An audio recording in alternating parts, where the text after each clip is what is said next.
take it. Got it! Boston wins! Two legends in basketball analysis with over 70 years combined experience. This is the Bob Ryan and Jeff Goodman podcast. NBA, some college, a little bit of everything. You know, what can I say? But it wasn't going to happen here with him. I was okay with it because it wasn't about talent, I didn't think. All right, let's get right to it. Jeff Goodman, Bob Ryan, Gary Tanguay along for the ride. Zoom and Pod is brought to you by FanDuel, the exclusive wagering partner of the CLNS Media Networks. Score this NFL season with FanDuel, America's #1 sportsbook. Right now, new customers get $150 in bonus bets with any winning $5 money line bet. That's $150 if your team wins. Okay, my cohorts are very popular. So Jeff Goodman and Bob Ryan had crazy schedules this week, but I wanted to get both of them on. So we're doing separate podcasts this week. I'm going to start, Robert, with the first topic. I started with Jeff. Jay King, by the way, does a great job with The Athletic. He's got an article out about how this year the Celtics offensive production does not dip when Jayson Tatum goes to the bench. Number one, does that surprise you? And just your thoughts on that overall? A little bit, although I think we've acknowledged that there certain people are producing. We're going to talk about a couple of them, and more this year than they have. And it does. I think it. One thing that occurs to me. I haven't dissected the thing completely, but it must mean that if Brown is still in the game, that we know Brown's on a pretty good roll as we speak, right? And that has to have something to do with it, I would think. But that's good. Obviously, it speaks to a needed bench production. I will go back to my anger, my horror of the games 1 and 2 of this season, which they won. There you start, and in which the total bench point production in the first 2 games of the 23-24 NBA season for the Boston Celtics was 20 points in 2 games out of the bench. I said, "Oh my God, this can't continue."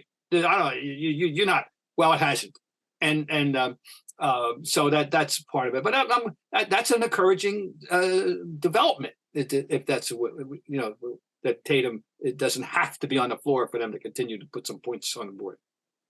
Do you think it's because Tatum has given permission to the rest of the team to score the ball, and he doesn't even have to say it? It's just by his behavior, because we've heard Tatum say, and Jaylen Brown said the same thing. Look, all of our numbers individually are down, but the team is playing better. So when you have your number 1 and number 2 guys having that attitude, this is the result. Yeah, another thing I just flashed across my mind is that Tatum himself, somebody's got to score more. His 3-point shooting is down. Oh, okay.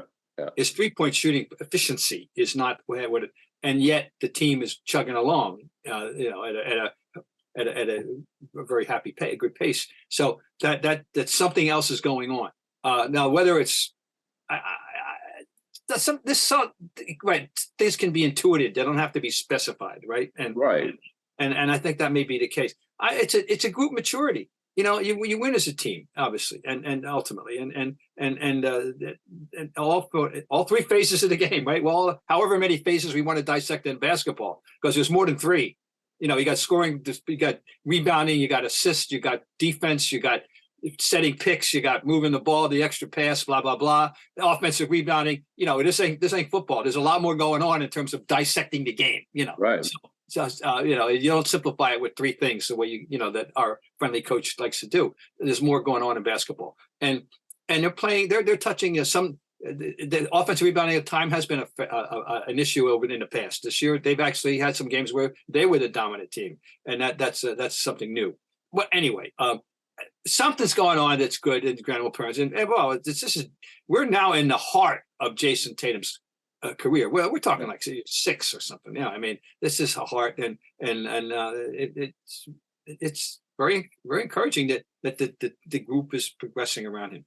I put quotation remarks of that group maturity. I think is the best label that I've heard so far. Yeah. I just think that, to wrap this topic up, I just think there's something about a team.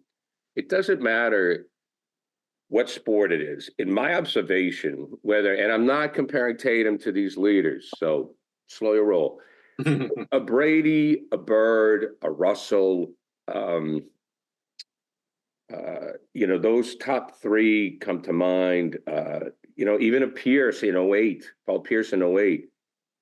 When they're very welcoming to their teammates, and there's a feeling of generosity, that I'm here to support you as much as carry you, that bleeds through the room. And maybe I'm getting a little meta. Well, listen, you mentioned 08, and that team in retrospect, it gets more and more fascinating. And I remember listening to Doc talk about it. I have recently, and I was doing some research on Doc for the Sports Museum honor that he got, the New England Sports Museum honor, and now this sounds, someone's going to say, "Oh, you're crazy." I'm sorry. I looked it up. It's a gospel truth. They won like 43 games by 10 points. But more than that, you can argue that in the 82 game season, they were hopelessly out of one game, at home loss to Miami. And they were within striking distance at a reasonable time left in all the of all the losses, the 15 losses or 16 losses they had. The 15 of them were salvageable. One wasn't. That is as overpowering and impressive a season as any team has ever had. No one will ever talk about this. No, they don't get the credit for it. I didn't know it either. And I didn't recognize it. I lived through it until I researched this, and Doc was talking about how hard they played every night. And I looked up the numbers, and you can make a case that they were in 81 out of 82 games. I don't know too many teams can ever say that. Yeah. So anyway, that you mentioned with Pierce's role in that team, but we all know who the emotional leader of that team was. Garnett. Yeah, I mean Garnett. And the big three so complement with an E as well as an I into each other. And Ray was shot selection, his shot totals were down, but he knew that he was still a guy they could go to, and they really had to have a hope, and they get the ball to Ray. So I mean, they all appreciated each other in a way. I mean, it worked. It was the idea, because they all remember they were all three title deprived. Sure, they wanted a title. All three Hall of Fame bound players, title deprived, over in their 30s, and they got what they recognized what it would take to get their goal, to achieve their goal, and that's one of the great examples of what we'll ever see in this league. Score early this NFL season with FanDuel, America's #1 sports book. Right now, new customers get $150 in bonus bets with any winning $5 money bet. That's $150 if your team wins. If you've been thinking about joining FanDuel, there's no better time to get in on the action, NFL. The app is so easy to use. There's a wide range of betting options, including you got spreads, you got your player props, you got over-unders, and more. So visit FanDuel.com/Boston and kick off the NFL season. FanDuel, official partner of the NFL. So one of the reasons that the Celtics are playing so well this year, and they have this aura about them, is because of the moves that Brad Stevens made. Do you think he's in the hunt for Executive of the Year? Well, I think, let's face it, the fact that Holiday fell out of the sky. Let's be honest. And if you're voting on the basis of Holiday, you do have to know that it was it's a no-brainer to go after him. And the fact is that he if there but for Mr. Lillard's obstreperous nature, this demand to get out of Portland, this doesn't happen. But he did get him, and they're making the most out of him. The other guy I want to compliment, the guy that they get credit for, is Porzingis. Porzingis. Yeah, positively. And of course, now it was Danny that got us, them White. Derek White is so indispensable in this mix, and I've decided he's like an efficient butler. He does whatever you need at the moment, sir. So do you need a rebound? I'll get you a rebound. So do you need an assist? You need a bounce pass for the freaking. Do you need what do you even need? And you need a three. Oh, I shall go get you a three. It's what doesn't he do for them? So, Bob, I'm failing on a movie reference. James Bond. Who was the name of the guy with all the gizmos in the lab? I know. I know that. It's going to drive me crazy. Yeah, I can Google it. Okay. But that's the guy. Like, he comes out with all the tools, whatever you need, kid, whatever you need. But played by John Cleese, I believe, in one of them. Anyways, moving right along. Let's get to the Sixers from your former neck of. Oh, no, I want to go to Pritchard first. I'm sorry, Pritchard. Yes. Himmelsbach wrote about Pritchard last year demanding to be traded, or he was happy because he was discontent with his playing time. Yeah. But I look at Pritchard, and maybe this is not. I'm being too hard. I want to say, dude, sometimes you should just be happy, because I think he may think I think he thinks he's better than he is, and I want him to say you should just be grateful for what you have. But maybe you need that attitude to play in this league. If you're 6'1", you're 6 feet tall. If you're, I'll be honest. Please, if you're 6 feet tall, and you have to have a feistiness about you. He is a scrappy dude. Almost once a game he gets a sneaky offensive rebound or a sneaky even defensive rebound. He plays hard. He played hard. I've liked him from the beginning, but ultimately his longevity in this league, that shot has to go in. And his whole raison d'etre was the 3-pointer. And when it's going in, he's valuable, and when it's not, he's not so valuable. And recently he's had a game with 6, tying his career high. He's definitely he's feeling appreciated, and he's contributing this year, and he's an asset. I've been a member of that fan club from the beginning. And was disappointed that he wasn't being used more. But it's all true. He was unhappy last year, and there was no secret that he wanted to get out of here. And I'm glad that I'm very happy that he's here. But I think we all agree. I mean, Jeff feels that they need Q. By the way, was the name of the gentleman. Q. Yes. Q. Yes. Q. That's Q, not CUE, but yes, with the extra. Jeff feels they still need a big. I don't know that you need. It'd be nice. It would be one more, comforting thing. So I'm not down on. He's hurt right now.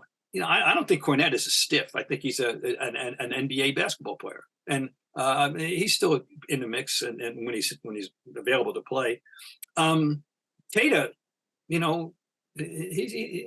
might be developing into something. But yeah, ideally you'd like to go and order from the catalog a veteran backup big man, but the PJ Brown of 2024, right? That was an invaluable asset that when they picked up PJ Brown, because that story, it's so fictionally amazing, it's daily true, that he was recruited during the All-Star game by the Big Three, Dickie Pierce, and on the street. Yeah, well, right? Hey, PJ, yelling from a cab or whatever. Hey, PJ. Right. Yeah, you can't make this, what up, and it's a gospel truth. Yeah, it'd be nice, and I'd welcome it, but I don't think it's mandatory. I think it would be a nice selection. That's right. Joel Embiid, and now we'll get to Philly. He's got 13 straight games with 30 points and 10 rebounds. We know he's an amazing player if he can stay healthy. Does he reach the stratosphere of Shaq, Wilt, Russell, or Kareem? Well, first of all, Shaq is not in that discussion at the top of the mountain, but in the Bob Ryan scheme of things, okay. The three stand aparts are in whatever order you prefer, and Russell, Chamberlain, and Kareem. Okay, then we draw a line. Now we have the argument start: who's next? Who's 4? Who's 5? I think Olajuwon is 4 all the time, by the way. Okay, and Shaq is in the top 10, maybe top 8. Right. And my objection to Shaq, he was an indifferent rebounder. Indifferent. He got him if he had to get him. If you're 7 feet, whatever, and you have that body, and you have his extraordinary athleticism, the quick feet, everything you need to go along with it, a package such as no greater center package has ever strode this earth, than except maybe Wilt, and in terms of the physical being that he brought to the position. He never once led the league in rebounds, and he should have led the league in rebounds 3 or 4 or 5 times, because the number one rule of rebounding is: do you want the damn ball or don't you? and he would get rebounds that came to him, but the great rebounders get rebounds that don't belong to them, and he never did that, and that's my but on him among other, So all right, now we're Embiid. The argument, I guess, that's arisen in the talk show circles, and hey, great. Would you rather have Embiid or Jokic now? There's, it's kind of a given that Jokic was a specimen apart, but after Embiid gets an MVP, and Embiid is following up his MVP with a spectacular season, which, by the way, includes in the recent days a 51-point game, and now is on this great streak of 30-10 games. You have to give him, put him in the argument as the most valuable force in the league right now. In a league that includes Antetokounmpo and Jokic. Isn't he right there? I mean, isn't he producing for them every single night at an extraordinarily high level? And people will say, okay, now the next thing is, of course, okay, Jokic has a ring, and Antetokounmpo has a ring, and Embiid. Okay, where's your ring? And that's, to me, it's always that we know winning is dependent on so many things. He's got a Batman. I mean, he's got a Robin, that's for sure. With Maxey, who's routinely putting up 30s lately. And me, I'm a charter member of the Maxey fan club. You are Kentucky. You can find Bob Ryan, slobbering over Maxey clips going back 2 years. And so that's I'm a Maxey guy.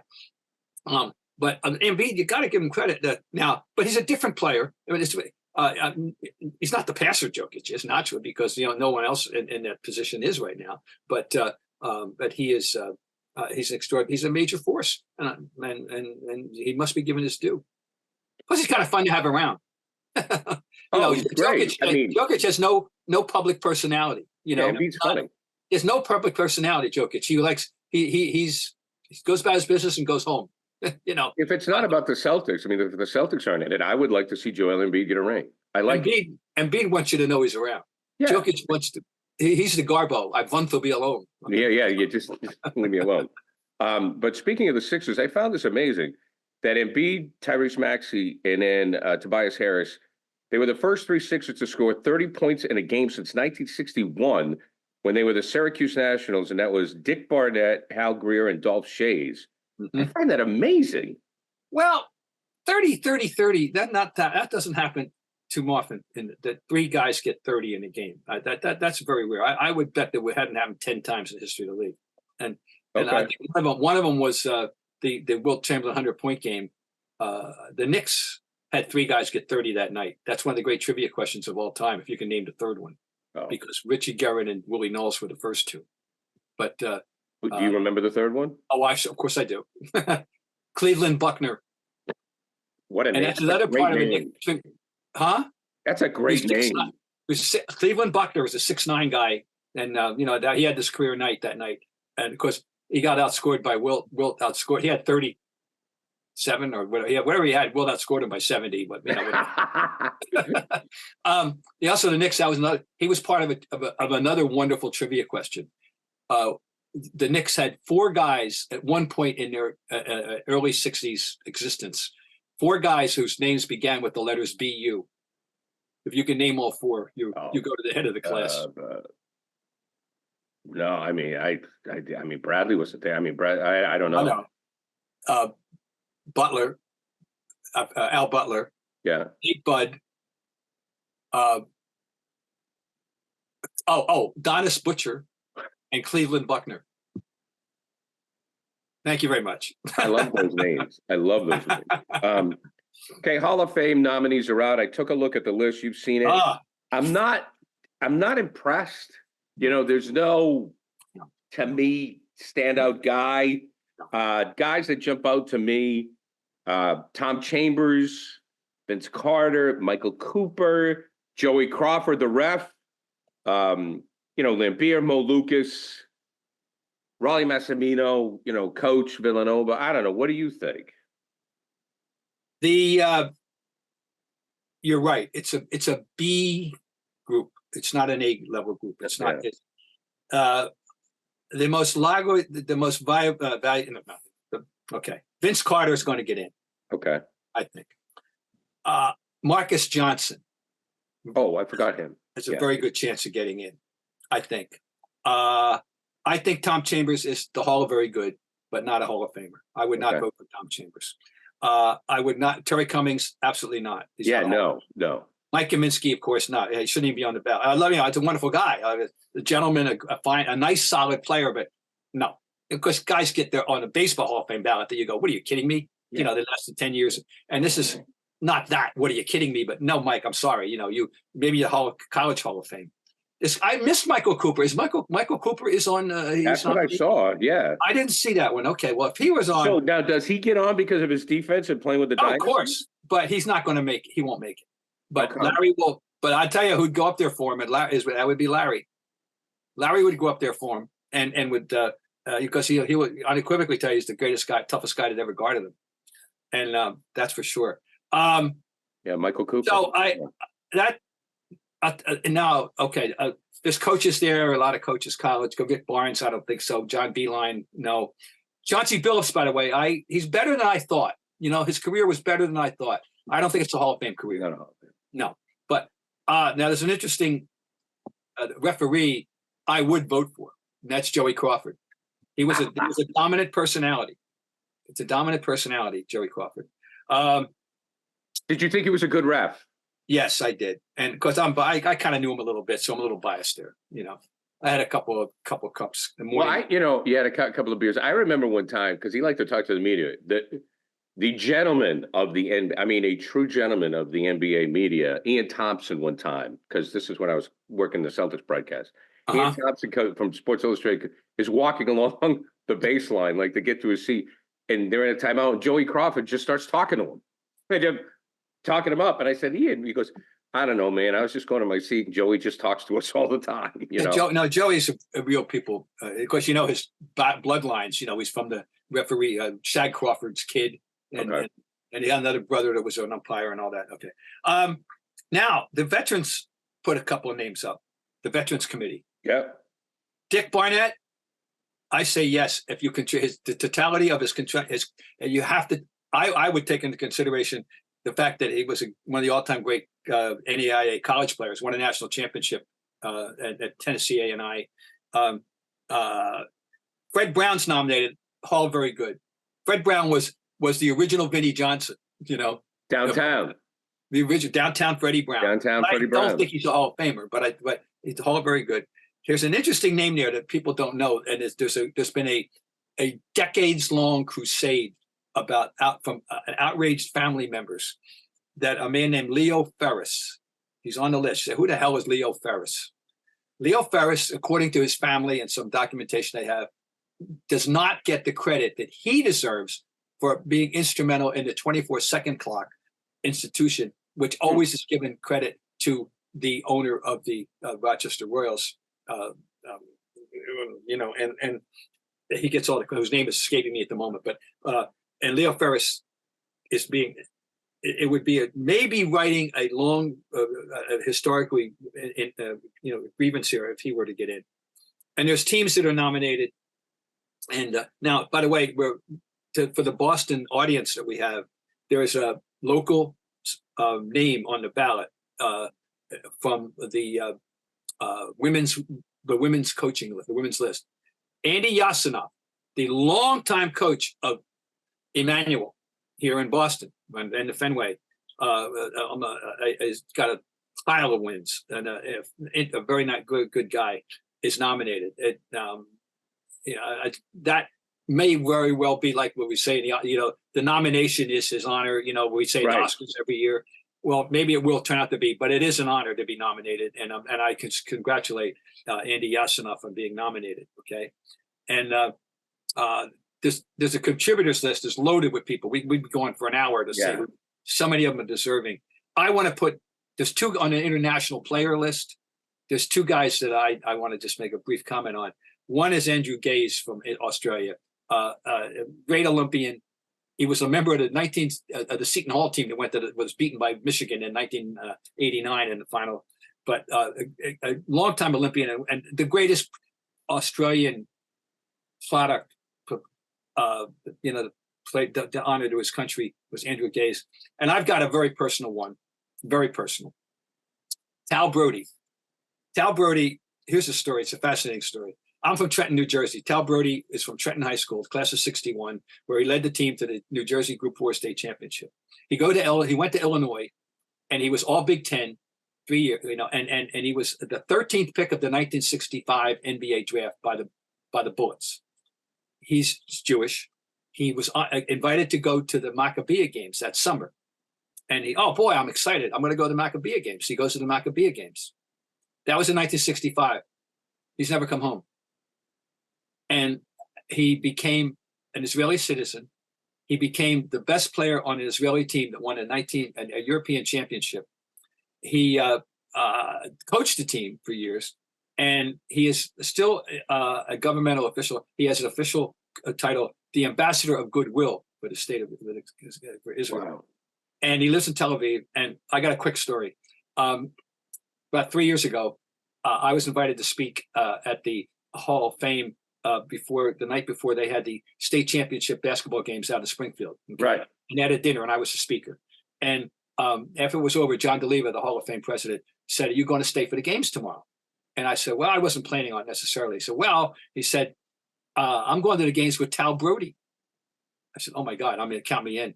I've never met Tal Brody, and he was, so the next morning, they picked me up at the hotel, and Tal's in the shotgun seat. So I get in behind him, and I hand him an index card, and he looks at it, and he goes, mouth open. "What's this? What?" What it was, and he knew what it was. It was the starting five of his 1961 team, and George Lee, Ralph Buddy Shaw, and on and on and on. The starting five. And so we sat together for the game. And long story short, we went to Israel. He showed us around, and we had a good time. Anyway, he should have been. He deserves to be in the Hall of Fame as an international player. All right, that's my personal story. Okay, all right, I'm off myself. Bob, I love those stories. Outstanding. Let me just. Yes, go ahead. Well, go ahead. Andy Yasinov has been at Emmanuel. They really bought to consider this resume very, very carefully. For 47 years, he has won 905 games. He has had 2 losing seasons. It's amazing. Since 1977. So that's not perfunctory. That's pretty damn good. Okay. What is it like to be honored by the Hall of Fame? Well, you were honored by the Hall of Fame. Yes, well, the Kurt Gowdy award, the media award. Oh, it was a great thrill. I mean, phenomenal. I was honored, and the funny thing about my year, which was 1997, the honoree for broadcasting was Marv Albert, and it was the year of Marv Albert's, shall we say, Marv's troubles.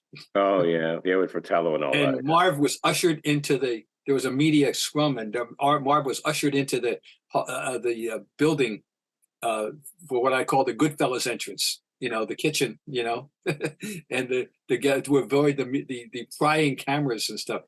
And I was totally honored to go in with Marv. I'd known Marv. We know what a great broadcaster he is, and I was thrilled. But that was a little subplot that year. Marv was in the news for some wrong reasons, but. He bounced back. He bounced back. Anyway, it's one of the honors, great thrills of my life. Are you kidding? It was a great honor to well, it just must be such a feeling. And, the same thing for our friend Dan Shaughnessy with Cooperstown. Yeah. I know Willie McDonough, in Canton. When you're in the media, it's such a unique position because you get into the business because you're a fan. But then when you become a journalist, you have to take the fan and you have to put it in the drawer, and then you have your moments. You have your battles with the players. You have your battles with the coaches. Sometimes the fans are mad at you. Sometimes the players are mad at you. But then when all is said and done, and then you're put into the same building, albeit it's the Kurt Gowdy Award. It's not the same thing as being a player or being a coach, nor should it be, which everybody agrees. It's just got to be something very holistic to be in the same building. Oh, it's just a great night for you. It's a great honor. It's a great absolutely. There's no question about it. And you're right. I get referred to at times but as a Hall of Famer, well, I said, well, no, Hall of Timeout. I'm not a Hall of Famer. That's a totally different thing. Right. But I'm at the peak of the best I could achieve in my profession. And they call, I'm in 6 halls of fame. I mean, in different ways, ones, but I'm not a Hall of Famer in Springfield. I'm a Kurt Gotti Award winner, and I'm proud and honored to be that. Okay, let's move on to the Joker. Isaiah Thomas, the former Piston, I should say, was on NBA. He was on NBA TV, and they were talking about the Denver Nuggets shot selection and talking about the Joker shot selection. He said he was talking to Scott Hastings. We remember Scott Hastings was a teammate of Isaiah, but he was interviewing. Isaiah was talking to Hastings, and he said he feels that Jokic is as good a passer as Magic Johnson. It's pretty high praise, but let's dissect that. Well, the thing is, I find it an interesting analogy because the guy that you compare him to I've compared him to is Bill Walton, because he's 7 feet. And he's not an old-fashioned conventional center, but basically he's like a 4.5 or a 5.5, whatever. But he's a great passer. There's no question. He's the best. I said he's the best passing center since Bill Walton, and I'll stand on that. And if he's as good, and I'll happy to say he's just as good. But it's in comparison. Marriott, it's funny that we'd pick a guard, but which is I guess in his eyes quite an honor, because Isaiah was a guard and a great that a 7-footer could be considered and entered into. Well, the game's changed too. I mean, they play the guard position. Oh, it's like like Doncic. Doncic is essentially, he's got the ball all the time, right? And he's got it all the time, and he's. I think of him as a forward, but he's really a guard the way he plays. LeBron himself, right. Okay. LeBron has evolved into he's the ultimate positionless player, and LeBron thrives with the ball, not off. And LeBron's got the ball, and that's why gives me a chance to mount the soapbox for another 27 seconds. All these things, all these passers that we're discussing, okay, none of them are any better than Larry Bird. And the big distinctive thing was that Larry Bird got the ball more done with the ball in his hands less than any of these people. Remotely, not even close. I can't even tell you who's in second place about this in this level of the game. And yet you look at some of the assist totals that Larry mounted, and without having the ball in his hands all the time. And that's the big distinction, that when you're talking about these people, we just got to give Larry his due. That none of them were Larry Bird when it came to moving without thinking ahead and being ready to distribute the ball before he even got it. And on a final note, Bob Ryan, I was at the gym the other day, and our friend Richie Thompson, the legend of the Boston Herald on the exercise bike, who I have to say something about Rich Thompson. I don't know if he's still covering stuff for the Herald, who covers BC. I don't know of anybody who just likes covering a sport event. First of all, more than Bob Ryan, and then Rich Thompson, because he's BC games, high school games, he doesn't care. He's there. And he said to me, he goes, and he watches us, so hopefully he sees this. So he says, Bob's a Heisman voter. I said, he is? Because I guess he's the head Heisman dude now. He goes, yeah, I'm the regional Grand Poobah or whatever. I didn't know you voted for the Heisman. I do. I'm surprised every year. I'm surprised they're going to renew me. And, fine. And I did. And I'll reveal my vote. It doesn't matter. I voted for Marvin Harrison Jr. And I know we had these great quarterback beatdowns. I voted for Daniel second and Michael Penix third. I mispronounced his name. But anyway, I voted I was one of the 20 people who voted for Marvin Harrison Jr. To me, I was supposed to be the best player. He was the most spectacular player I saw all year was Marvin Harrison Jr. So anyway, I am a Heisman voter.